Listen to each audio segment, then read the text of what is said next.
Hi hello നമസ്കാരം. ജഗനാണ്. In കേരളയുടെ നമ്മുടെ കാശി സീരീസിൻ്റെ പുതിയൊരു വീഡിയോയിലേക്ക് എല്ലാവർക്കും സ്വാഗതം. കഴിഞ്ഞൊരു വീഡിയോ ഞാൻ ചെയ്തിട്ടുണ്ടായിരുന്നു. അതിൽ നമുക്ക് എങ്ങനെ കാശിയിലേക്ക് എത്തിച്ചേരാം, ഏകദേശം എത്ര പൈസ വേണ്ടി വരും ഈ ഒരു യാത്ര ചെയ്തെടുക്കാനായിട്ട്, അതുപോലെ ട്രെയിനിൻ്റെ കാര്യങ്ങൾ, ഭക്ഷണത്തിൻ്റെ കാര്യങ്ങൾ എന്നിങ്ങനെയുള്ള കുറച്ച് ഇൻഫോർമേറ്റീവ് ആയിട്ടുള്ള കാര്യങ്ങളാണ് ഞാൻ കഴിഞ്ഞ വീഡിയോയിൽ പറഞ്ഞിട്ടുണ്ടായിരുന്നത്. അപ്പോൾ അത് കാണാത്ത ആരെങ്കിലും ഉണ്ടെങ്കിൽ ഞാൻ മേളിൽ ഐ ബട്ടണിൽ കൊടുത്തേക്കാം, നിങ്ങൾക്കത് കാണാവുന്നതാണ്. ഈ ഒരു വീഡിയോ ചെയ്യുന്നതിൻ്റെ ഒരു ഉദ്ദേശം എന്ന് പറഞ്ഞാൽ ശരിക്കും ഇതിനെ വേണമെങ്കിൽ ഒരു ഫസ്റ്റ് ഇംപ്രഷൻ വീഡിയോ എന്ന് വേണമെങ്കിൽ പറയാം. ഒരുപാട് നാളത്തെ ആഗ്രഹമാണ്. ശരിക്കും ഒരു ഡിഗ്രി സമയം മുതൽ ഞാൻ ആഗ്രഹിച്ചതാണ് എനിക്ക് കാശിലേക്ക് പോകണമെന്നുള്ളത്. സാമ്പത്തികം ഇത്തിരി ബുദ്ധിമുട്ടായതുകൊണ്ടും അന്ന് ഒരുപക്ഷെ ഇന്നത്തേക്കാണ് നല്ല രീതിയിലുള്ള പേടിയും കാര്യങ്ങളൊക്കെ ഉണ്ടായിരുന്നു. അതൊന്നും സാധിച്ചില്ല.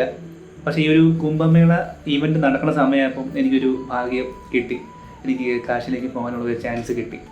അങ്ങനെ ഒരുപാട് ആഗ്രഹങ്ങളും എക്സൈറ്റ്മെൻറ്റും ഒക്കെ വച്ചിട്ട് കാശിയിലേക്ക് എത്തുകയും ഞാൻ കാശി സ്റ്റേഷനിലാണ് ഇറങ്ങിയത്. അങ്ങനെ കാശിയിലേക്ക് എത്തുകയും അവിടെ നിന്ന് തന്നെ നമുക്ക് ഘാട്ടും കാര്യങ്ങളൊക്കെ കാണാൻ സാധിക്കും. ഘാട്ടാണോ ഘട്ടാണോ എന്നുള്ളതിൽ ചെറിയൊരു സംശയമുണ്ട്. ഞാൻ ഘാട്ടെന്നായിരിക്കും പറയുന്നത്. ഓക്കെ, എന്തെങ്കിലും ഇഷ്യൂസ് ഉണ്ടെങ്കിൽ അത് കമൻറ്റിൽ ഒന്ന് പറയണം. അങ്ങനെ കാശി സ്റ്റേഷനിൽ നിന്നുകൊണ്ട് തന്നെ ഞാൻ ഘാട്ട് കാണുന്നുണ്ട്. അവിടെ നിന്നുള്ള എൻ്റെ ഒരു ഇംപ്രഷൻ, ഒരു ഫസ്റ്റ് ഇംപ്രഷൻ, നമ്മൾ സാധാരണ പറയുന്ന പോലെ ഫസ്റ്റ് ഇംപ്രഷൻ എപ്പോഴും ഒരു ബെസ്റ്റ് ഇംപ്രഷൻ ആണല്ലോ. അത് എനിക്ക് വലിയ വിശ്വാസം ഉണ്ടായിരുന്നില്ല, പക്ഷേ ഞാൻ വിശ്വസിക്കപ്പെട്ടു ആ ഒരു സമയത്ത്, ഈ ഒരു യാത്രാ സമയത്ത്. അങ്ങനെ ട്രെയിനിൽ നിന്ന് ഇറങ്ങിയ ശേഷം ഞാൻ കാണുന്ന കാശി, അതിലൂടെ ഉണ്ടായ ഫസ്റ്റ് ഇംപ്രഷൻ വീഡിയോ ആണ് ഞാനിപ്പോൾ ചെയ്യുന്നത്. സോ എല്ലാവർക്കും വീണ്ടും ഇൻ കേരളയിലേക്ക് സ്വാഗതം. Welcome back.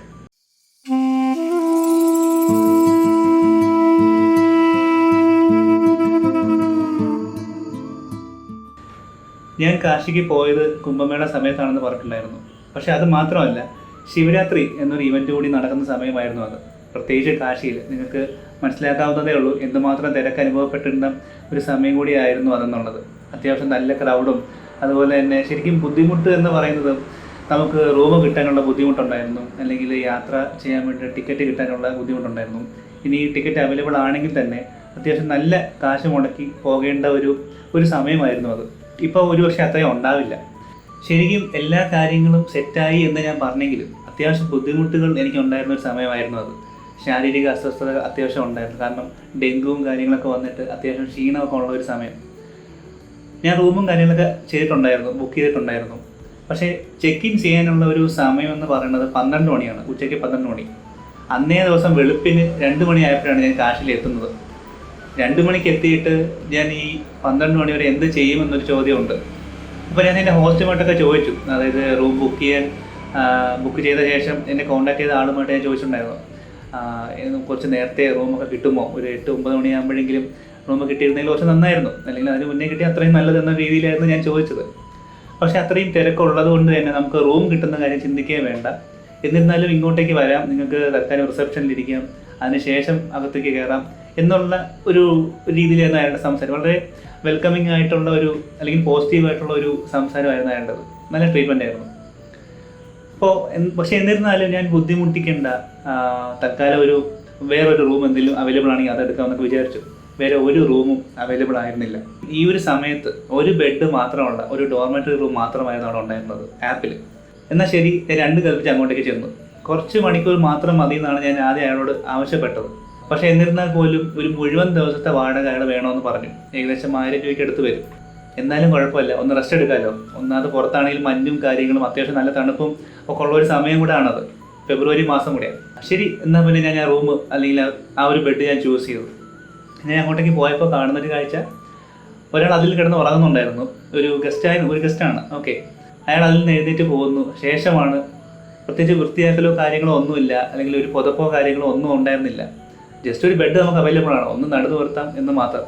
എനിക്ക് അത്യാവശ്യം ഹൈറ്റും കാര്യങ്ങളൊക്കെ ഉള്ളത് കൊണ്ട് നടന്നു നിർത്താം എന്നൊന്നും വിചാരിക്കേണ്ട, ഒന്ന് അഡ്ജസ്റ്റ് ചെയ്ത് ഒന്ന് ചുരുണ്ടുകൂടി കിടക്കാം എന്നത് മാത്രമാണ് ആ സമയത്തുണ്ടായിരുന്ന എൻ്റെ ഒരു ലക്ഷ്യമെന്ന് പറയുന്നത്. ശരി, അങ്ങനെ ആയിക്കോട്ടെ, വേറെ നിവർത്തിയില്ലല്ലോ, അറിയാത്ത സ്ഥലവും കൂടിയാണല്ലോ, വേറെ വഴിയുമില്ല. അങ്ങനെ ആയിക്കോട്ടെ കരുതിയിട്ട് ഞാൻ ആ ഒരു ഡോർമെറ്ററി റൂം ചൂസ് ചെയ്തു. ഒരുപാട് നേരമൊന്നും അവിടെ ഞാൻ നിന്നില്ല. ഏകദേശം 2 മണിക്ക് വന്നതാണ്, 2 അല്ല, ഒരു 3 മണിയൊക്കെ ആയപ്പോൾ വന്നതാണ്. 3 മണിക്ക് വന്നു. ഏകദേശം ഒരു 7:30 ഒക്കെ കഴിയുമ്പോഴത്തേക്ക് ഞാൻ അവിടെ നിന്ന് ഇറങ്ങി. കാരണം ശരിക്കും നമുക്ക് ഉറക്കമൊന്നും വരുന്നില്ല ആ ഒരു സമയത്ത്. എക്സൈറ്റ്മെൻറ്റും ഉണ്ട്, മാത്രമല്ല ആ ഒരു റൂമിലുണ്ടായിരുന്ന ബുദ്ധിമുട്ടും കാര്യങ്ങളൊക്കെ ഞാൻ ഒന്ന് എക്സ്പീരിയൻസ് ചെയ്തു. അപ്പോൾ അതിനുശേഷം ഞാനൊരു 7:30 ആയപ്പോൾ ഞാൻ അങ്ങ് ഇറങ്ങി. നടക്കാമെന്ന് വിചാരിച്ചു. നമ്മൾ ആദ്യമായിട്ട് വരുന്ന സ്ഥലമല്ലേ, ശരിക്കും നടന്നങ്ങ് എക്സ്പ്ലോർ ചെയ്യാമെന്ന് വിചാരിച്ചു. ഒരുപാട് ദൂരമൊന്നും ഉണ്ടായിരുന്നില്ല, വളരെ അടുത്ത് തന്നെയായിരുന്നു നമ്മുടെ ഹോം സ്റ്റേയും കാര്യങ്ങളൊക്കെ.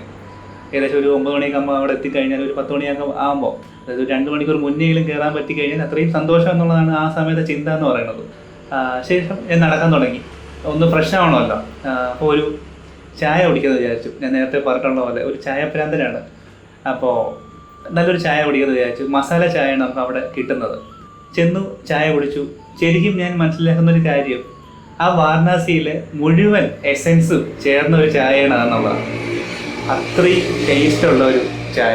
നമ്മളത് ശരിക്കും ഒരു കടയിൽ നിന്നൊന്നും നമുക്ക് പറയാൻ പറ്റില്ല. ഒരു ചെറിയൊരു സ്പേസ് പിന്നെ അവിടെ സ്റ്റൂളിട്ട് ഇരിപ്പുണ്ട്, അല്ലെങ്കിൽ അതിൻ്റെ സ്റ്റൗവും കാര്യങ്ങളും തൊട്ടടുത്ത് വെച്ചിട്ടുണ്ട്, അവിടെ നിന്ന് ചെയ്യുന്നതാണ്. ഒത്തിരി ചായ സ്പോട്ടുകളുള്ള ഒരു സ്ഥലമാണ് നമ്മുടെ ഈ കാശി എന്ന് പറയുന്നത്. എവിടെ പോയാലും നമുക്ക് ഇതിന് മാത്രം ഒരു ബുദ്ധിമുട്ടുണ്ടാവില്ല. നമ്മളത് എക്സ്പീരിയൻസ് ചെയ്യേണ്ട ഒരു കാര്യം കൂടിയാണ്. ഓക്കെ, ശരിക്കും നമുക്ക് ഈ ചായ തരുന്നത് തന്നെ ഒരു വ്യത്യസ്തമായ രീതിയിൽ നമ്മൾ എത്രത്തോളം എക്സ്പീരിയൻസ് ചെയ്തിട്ടുണ്ടെന്ന് എനിക്കറിയില്ല.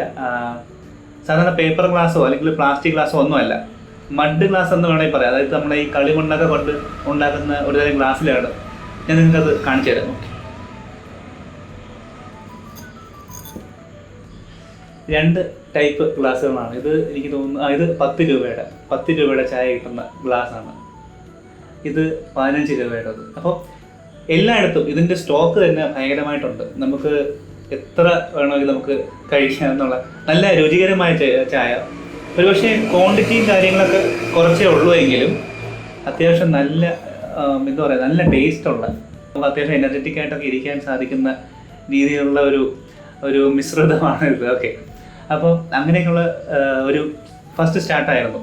ശരിക്കും ആ ചായയിൽ നിന്ന് തന്നെ നമുക്ക് നമ്മുടെ വാരണാസി തുടങ്ങി എന്നുള്ളതാണ്. നമ്മുടെ എക്സ്പ്ലോറേഷൻ തുടങ്ങി, എക്സ്പീരിയൻസ് തുടങ്ങി, എക്സൈറ്റ്മെൻറ്റ് വീണ്ടും കൂടാൻ തുടങ്ങി, എന്തായിരിക്കും ഇനി എന്നുള്ളത്.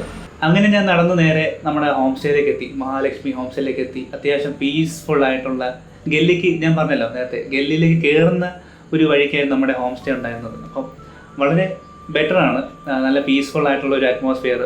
ക്ഷീണം ഉള്ളിലുണ്ട്, എന്നാലും നേരത്തെ പറഞ്ഞ പോലെ എക്സൈറ്റ്മെൻറ്റ് ഉള്ളതുകൊണ്ട് പിന്നും കണ്ടിന്യൂ ചെയ്തൊക്കെ പോയി. ഞാൻ ആ ഹോം സ്റ്റേയിലേക്ക് ചെന്ന സമയം ശരിക്കും പറഞ്ഞാൽ കുറച്ച് ഗസ്റ്റുകൾ പുറത്ത് പോകുന്നുണ്ടായിരുന്നു, ചെക്കൗട്ട് ചെയ്ത് പോകുന്നുണ്ടായിരുന്നു. ഞാൻ ചോദിച്ചു, എനിക്കൊരു 2 മണിക്കൂർ മുന്നേ ആ റൂം സെറ്റപ്പ് ചെയ്ത് തരാൻ പറ്റുമെന്ന് ഞാൻ ചോദിച്ചു. ഓക്കെ ടീക്കെ എന്തെങ്കിലും പറഞ്ഞിട്ട് അവരെനിക്ക് ആ റൂം ഒരു അരമണിക്കൂർ എനിക്കതൊന്ന് സെറ്റ് ചെയ്ത് തരുമായിരുന്നു. ഏകദേശം ഒരു 9:30 ആയപ്പോൾ തന്നെ ഞാൻ ആ റൂമിലോട്ട് കയറി. അത്യാവശ്യം എനിക്ക് ബെറ്റർ ആണെന്ന് തോന്നുന്ന ഒരു റൂമായിരുന്നു അത്. കാരണം ഞാൻ ബാച്ചിലറാണ്, ഒറ്റയ്ക്കാണ്, അതിന് ലഗേജ് ഇല്ല, എനിക്ക് വളരെ കംഫർട്ടബിൾ ആയിരുന്നു. പക്ഷേ ചിലർ അതിൻ്റെ എന്താ പറയുക, ഫാമിലി ആയിട്ട് വന്നവരൊക്കെ അത്യാവശ്യം കൺജസ്റ്റഡ് ആണെന്ന് പറഞ്ഞ് ഇറങ്ങി പോകുന്ന ഒരു സിറ്റുവേഷൻ ഉണ്ടായിരുന്നു. എനിക്ക് ആ ഒരു പ്രശ്നം ഉണ്ടായിരുന്നില്ല. നിങ്ങൾക്ക് ഞാൻ ആ വീഡിയോ ഒക്കെ ഇതിൽ കാണിക്കാം. ഓക്കെ, റൂം കണ്ടപാടെ ശരിക്കും നമ്മൾ ഈ ഒരു യാത്രയ്ക്ക് പോകുന്നത് ശരിക്കും റിലാക്സ് ചെയ്യാൻ വേണ്ടിയാണല്ലോ. പുറത്തൊക്കെ അത്യാവശ്യം നല്ല ചൂടുണ്ട്, എന്നാൽ പിന്നെ ഇപ്പോൾ ഇറങ്ങണ്ട. ശരിക്കും ഈവനിങ് ഒക്കെ ആണല്ലോ നമ്മുടെ ഈ കാശിയും കാട്ടുകളൊക്കെ കാണേണ്ട ഒരു പീക്ക് ടൈം എന്നൊക്കെ പറയുന്നത്. എന്നാൽ പിന്നെ കുറച്ച് നേരം ഒന്ന് മയങ്ങാം, കുറച്ച് ഫുഡൊക്കെ അടിച്ച് കുറച്ചൊന്ന് മയങ്ങാമെന്ന് വിചാരിച്ചു. ഇതിന് ശേഷം ഒരു വൈകുന്നേരം 4 മണിയൊക്കെ കഴിഞ്ഞ സമയത്ത്, 4:30 കഴിഞ്ഞപ്പോൾ നേരെ ഞാൻ ഇറങ്ങി നമ്മുടെ ആസ് യൂഷ്വൽ എല്ലാവരും പോകുന്ന പോലെ ഫസ്റ്റ് സ്പോട്ട് ദശാശ്വമേധ് ഘട്ട് ചെന്നു. ഇത് ഭയങ്കര ഒരു എക്സ്പീരിയൻസ് ആണ്. ആ നടന്നു വന്ന ഘാട്ടിലേക്ക് ഇറങ്ങുന്ന ഒരു മൊമെൻ്റ് എന്ന് പറയുന്നത് ഭയങ്കര ഒരു എക്സ്പീരിയൻസ് ആണ്. കാരണം നമ്മൾ ഫോട്ടോയിലോ അല്ലെങ്കിൽ വീഡിയോയിലോ ഈവൻ ന്യൂസിലൂടെയൊക്കെ നമ്മൾ കണ്ടുണ്ടാവും. ഇത് നേരിട്ട് കാണുമ്പോൾ കിട്ടുന്നൊരു ഫീലുണ്ട്. ഇതിൻ്റെ സിമിലാരിറ്റി പറയാനാണെങ്കിൽ ഒരു പക്ഷേ ഞാൻ കേരള ബ്ലാസ്റ്റേഴ്സിൻ്റെ കളി കാണാൻ വേണ്ടി എറണാകുളത്ത് കലൂര് പോയ സമയത്ത് ശരിക്കും ആദ്യമായിട്ടാണ് ഒരു സ്റ്റേഡിയം തന്നെ ഞാൻ നേരിട്ട് കാണുന്നത്. നമ്മൾ TV കണ്ട സ്റ്റേഡിയം നേരിട്ട് നമ്മൾ കാണുമ്പോൾ ഉണ്ടാകുന്നൊരു ഫീലുണ്ട്. ഒരു പക്ഷേ റിലേറ്റ് ചെയ്യാൻ വേണ്ടിയാണ് ഞാൻ ഇങ്ങനെ ഒരു എക്സാമ്പിൾ ഇട്ട് പറയുന്നത് കേട്ടോ. അപ്പോൾ അങ്ങനെ ഒരു ഫീൽ എനിക്ക് അവിടെ ചെന്നപ്പോഴേ കിട്ടിയെന്ന് മാത്രമല്ല, ശരിക്കും ഭയങ്കര ക്രൗഡഡ് ആണ്, ഭയങ്കര ബഹളമുണ്ട്, എല്ലാം ഉണ്ടെങ്കിലും നമുക്ക് നമ്മുടേതായ ഒരു സ്പേസ് തരുന്ന ഒരു സ്ഥലമായിട്ട് എനിക്ക് തോന്നി കാശിയെ പറ്റിയിട്ട്. ഇതിനെപ്പറ്റി ഇനിയും എനിക്ക് കാര്യങ്ങൾ പറയാനായിട്ടുണ്ട്. കുറച്ച് ഇൻഡെപ്ത് ആയിട്ടുള്ള കുറച്ച് കാര്യങ്ങൾ ഞാൻ ഒരു പക്ഷേ അടുത്ത എപ്പിസോഡിലായിരിക്കും ഞാൻ പറയാൻ ഉദ്ദേശിക്കുന്നത്. ശരിക്കും ഞാൻ ചെന്നു പല കാര്യങ്ങളും കണ്ടു. നമ്മൾ ഈ പറയുന്ന പോലെയുള്ള അഘോരി ബാബാസ് എന്ന് പറയുന്ന രീതിയിൽ ശരിക്കും ഒരു സ്പിരിച്വാലിറ്റി ഒന്നും എനിക്ക് തോന്നിയില്ല എന്നുള്ളതാണ് സത്യം. ആദ്യം ചെന്നിറങ്ങിയപ്പോൾ എനിക്ക് അങ്ങനെ ഒരു സ്പിരിച്വൽ ടച്ചോ ഒന്നും എനിക്ക് തോന്നിയിട്ടുണ്ടായിരുന്നില്ല. വേറൊരു കാര്യം, ഈ ബാബാസ്, ഈ അഘോരി ബാബാസ് എന്ന് എല്ലാവരും അഘോരീസ് ആണോ അങ്ങനെ പറയാമോന്ന് എനിക്കറിയില്ല കേട്ടോ. ഈ ബാബാസ് എന്ന് പറയുന്ന ആളുകൾ ശരിക്കും അവരുടെ പ്രൈവറ്റ് പാർട്സിൽ ചിലതൊന്നും എനിക്ക് വീഡിയോയിൽ പോലെ കാണിക്കാൻ പറ്റില്ല. കാരണം ബ്ലോഗ് ഇട്ട സമയത്ത് ഇവരുടെ വീഡിയോ കാണിച്ചപ്പോഴത്തേക്കും അത് ബ്ലോക്ക് ആവുന്ന ഒരു സിറ്റുവേഷനൊക്കെ ഉണ്ടായിരുന്നു. അപ്പോൾ ഇവരുടെ പ്രൈവറ്റ് പാർട്സിൽ ഒരു നൂല് കൊണ്ടോ അല്ലെങ്കിൽ കയറ് കൊണ്ടോ ഒക്കെ അത്യാവശ്യം വെയിറ്റുള്ള കല്ലുകൾ, പാറക്കല്ലുകളൊക്കെ തൂക്കിയിട്ട് ഒരു പ്രദർശന വസ്തുവായിട്ട് നിൽക്കുന്ന ഒരു കാര്യങ്ങളൊക്കെ ഞാൻ കണ്ടു നിൽക്കാൻ പറ്റില്ല. അതാണ് മറ്റൊരു കാര്യം, കണ്ടു നിൽക്കാനേ പറ്റില്ല. അങ്ങനെ ഒത്തിരി ഉണ്ട്. ഓക്കെ, അപ്പം ഇതൊക്കെയാണ് ഞാൻ എക്സ്പീരിയൻസ് ചെയ്യുന്നത്. ശരിക്കും പറഞ്ഞാൽ ഞാൻ പല കാര്യങ്ങളും വിട്ടു. ശരിക്കും നമ്മുടെ ആ ഒരു ശ്രദ്ധ, നമ്മളൊരു ആകർഷണം അങ്ങോട്ടേക്ക് വലിച്ചെടുക്കുന്ന പോലെയുള്ള ഒരു ഫീലിംഗ് ആണ്. ഇതെല്ലാം നമ്മൾ കണ്ടു. ഒത്തിരി ക്ഷേത്രങ്ങൾ അവിടെ ഉണ്ട്. നേരത്തെ നമ്മൾ പറഞ്ഞ പോലെ, അല്ലെങ്കിൽ ഒട്ടുമിക്ക പേര് വീഡിയോയിൽ പറയുന്ന പോലെ, ഈ ശവശരീരങ്ങൾ കത്തിക്കാൻ പാകത്തിനുള്ള ശവശരീരങ്ങളൊക്കെ ത്രൂ ഔട്ട്, അതായത് എനിക്ക് തോന്നുന്നു ഓരോ മിനിറ്റ് ഇടവിട്ട് പല ഘാട്ടുകളിലായിട്ട്, ഒരു ഘാട്ടിൽ മാത്രമല്ല പല ഘാട്ടുകളിലായിട്ട് അത് വന്നുകൊണ്ടേയിരിക്കുന്ന ഒരു സംഗതിയാണ് നമ്മൾ കാണുന്നത്. പൂർണ്ണമായിട്ടും അത് കത്തിക്കുകയില്ല. കാരണം ചിതയിൽ വച്ച് കുറച്ചൊന്ന് കത്തി എരിഞ്ഞ ഉടനെ ഇതെടുത്ത് ഗംഗയിലേക്ക് ഒഴുക്കുന്നതാണ് നമ്മൾ പിന്നീട് കാണുന്നത്. അങ്ങനെ ഒത്തിരി ശവശരീരങ്ങൾ ഗംഗയിലൂടെ പോകുന്നത് നമുക്ക് കാണാൻ പറ്റും, കൈയും കാലും ഒക്കെ ആയിട്ട്. ഒരു ഇൻഡെപ്ത് വീഡിയോ ഞാൻ ഒരുപക്ഷെ അടുത്ത എപ്പിസോഡിലായിരിക്കും കേട്ടോ ചെയ്യുന്നത്. കുറച്ചുകൂടെ ഡീറ്റെയിൽ ആയിട്ട് കാര്യങ്ങൾ എനിക്ക് പറയണമെന്നുണ്ട്. ഏകദേശം ഓവറോൾ എന്താണ് എൻ്റെ ഫസ്റ്റ് ഇംപ്രഷൻ എന്ന് പറയാൻ വേണ്ടിയിട്ടാണ് ഞാനിങ്ങനെ ഒരു കാര്യങ്ങൾ ചെയ്യുന്നത്. ഒറ്റ കാര്യമേ എനിക്ക് പറയാനുള്ളൂ, സ്പിരിച്വാലിറ്റി വേണ്ടവർക്ക് സ്പിരിച്വലി പോകാൻ സാധിക്കുന്ന ഒരു സ്ഥലമാണ് കാശി. ഇനി അതല്ല, ഒരു ഫൺ മൂഡാണെങ്കിൽ ഫൺ മൂഡായിട്ട് തന്നെ നമുക്ക് പോകാൻ പറ്റുന്ന, ഫ്രണ്ട്സുമായിട്ടൊക്കെ പോകാൻ പറ്റുന്ന ഒരു സ്ഥലമാണ് കാശി എന്ന് മാത്രം ഞാൻ പറഞ്ഞില്ല. കാശി എന്ന് പറഞ്ഞത് ഒരു ഘട്ട് മാത്രമാണ്. ശരിക്കും വാരണാസി എന്ന് തന്നെ പറയാം. അതല്ല, ഇനിയിപ്പോൾ നിങ്ങൾ ഷോപ്പ് ചെയ്യാൻ താല്പര്യമുള്ള ആളുകളാണെങ്കിൽ അങ്ങനെയുള്ളവർക്ക് പറ്റിയിട്ടുള്ളതാണ്. ഏത് രീതിക്ക് വേണമെങ്കിലും നമുക്ക് കാശിയെ അപ്രോച്ച് ചെയ്യാവുന്നതാണ്. ഒറ്റ നോട്ടത്തിൽ പറഞ്ഞാൽ ഒരു പ്രത്യേകിച്ച് വൃത്തിയില്ലാത്ത അല്ലെങ്കിൽ ഹൈജീൻ ഇല്ലാത്ത ഒരു സ്ഥലമായിട്ട് നമുക്ക് തോന്നാമെങ്കിലും വീണ്ടും പോകാനുള്ള ഒരു ടെൻഡൻസി നമുക്കുണ്ടാവാറുണ്ട്. ഒരിക്കൽ കൂടെ ഇനിയൊന്ന് പോകണമെന്നൊരു ആഗ്രഹം എനിക്കുണ്ട്. ഇനി ഒരു യാത്ര കിട്ടിക്കഴിഞ്ഞാൽ ഒരുപക്ഷെ ഇതിൻ്റെ ഫുഡ് പരമായിട്ടുള്ള എന്തൊക്കെ വെറൈറ്റി ഫുഡുകളാണെങ്കിലും അല്ലെങ്കിൽ കുറേ ഹിഡൻ ലൊക്കേഷൻസ് ആണെങ്കിലും ഒക്കെ പോകണമെന്ന് ഭയങ്കരമായ ആഗ്രഹമുണ്ട്. അപ്പോൾ ഇതിനെപ്പറ്റിയുള്ള എൻ്റെ എക്സ്പീരിയൻസിനെ പറ്റിയുള്ള കാര്യങ്ങളായിരിക്കും ഞാൻ അടുത്ത എപ്പിസോഡിൽ പറയുന്നത്. ഇതുവരെ ഞാൻ പറഞ്ഞത് ശരിക്കും നമ്മുടെ ഗാട്ടിലേക്ക് വന്ന് നിൽക്കുമ്പോഴുള്ള ഒരു ഫസ്റ്റ് ഇംപ്രഷൻ, അല്ലെങ്കിൽ ഒരു അറ്റ് എ ഗ്ലാൻസ് നമുക്ക് തോന്നുന്ന കുറച്ച് കാര്യങ്ങളാണ് ഞാൻ പറഞ്ഞിട്ടുണ്ടായിരുന്നത്. ചെറിയൊരു ഓവറോൾ വീഡിയോ പോലെ.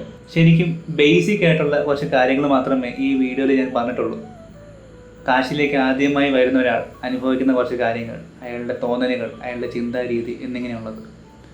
ഒരു ഇൻഡെപ്ത് വീഡിയോ എന്ന രീതിയിൽ അടുത്ത എപ്പിസോഡിൽ ഞാൻ കണ്ട കാഴ്ചകൾ, ഞാൻ എക്സ്പീരിയൻസ് ചെയ്ത കാര്യങ്ങൾ, അല്ലെങ്കിൽ അവിടെ നടക്കുന്ന കാര്യങ്ങളെപ്പറ്റി എൻ്റെ പേഴ്സ്പെക്റ്റീവിൽ നിന്ന് തന്നെ എനിക്ക് കുറച്ച് കാര്യങ്ങൾ നിങ്ങളോട് സംസാരിക്കണമെന്നുണ്ട്.